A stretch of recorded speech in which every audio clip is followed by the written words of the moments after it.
5 தாவீது சொல்லுகிறார், என் ஆத்துமாவே ஏன் கலங்குகிறாய், ஏன் திகைக்கிறாய்?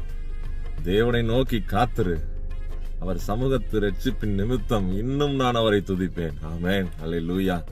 அன்பானவர்களே, இன்றைக்கு நீங்கள் கலக்கத்தோடும் திகைப்போடும் இருக்கிறீங்களா?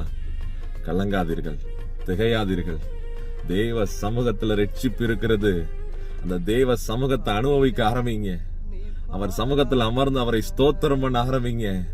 நீங்கள் எதிர்பார்க்கக்கூடிய நன்மை அவரிடத்தில் இருக்கிறது. அவருக்கு பேரு ரட்சிப்பின் தேவன். ஹல்லேலூயா. அவர் சகாயர். ரக்கா ஷபா லாட்டாரா வரியாண்டராகதானா. அவர் சமூகத்தில் அமர அமர அமர கலக்கமும் திகைப்பும் மாறி போகும். அதிசயத்தையும் ஆச்சரியத்தையும் நீங்கள் பார்க்க முடியும். எனவே இந்த நாளை குறித்து கலங்காதீர்கள். தேவன் உங்களுக்கு ரட்சிப்பின் அனுபவத்திலே உங்களை நடத்தி உங்களுக்கு சகாயம் பண்ணுவார். God bless you.